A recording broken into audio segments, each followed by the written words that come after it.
voit dans un vieux bâtiment de Pruneken, dans le Tyrol, une fresque naïve qui paraît remonter aux premières années du XVIe siècle. Ce n'est plus seulement un crucifix symbolique, c'est plutôt un tableau allégorique représentant d'une manière sensible les effets salutaires de la rédemption et les fruits de vie produits par l'arbre de la croix.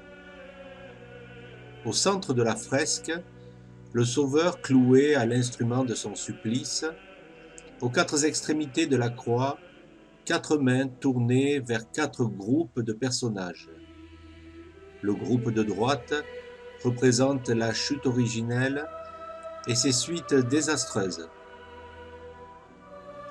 Ève, revêtue d'une tunique de peau, derrière elle, le serpent, auteur de sa désobéissance, et la mort pris de sa désobéissance.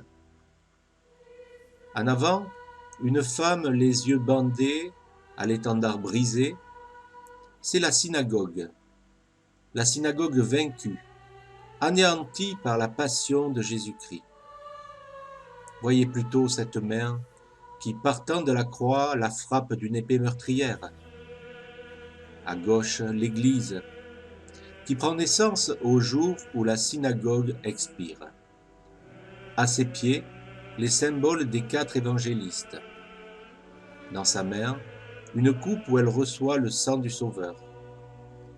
Sur son front, une couronne que soutient une main issue de la croix.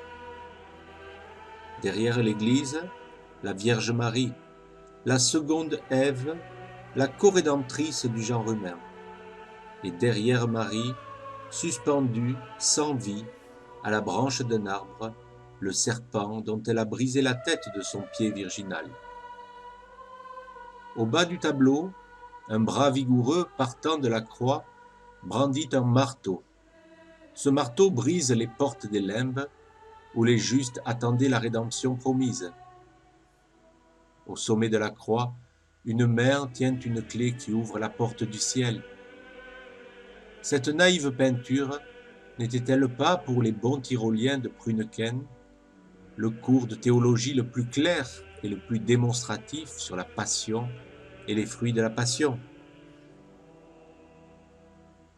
Comme on comprend, en présence de cette fresque, la vérité de cette parole de saint Cyrille, ce qui touche notre main est une figure des choses intellectuelles, et les exemples empruntés à l'ordre matériel fournissent une démonstration très évidente des choses spirituelles.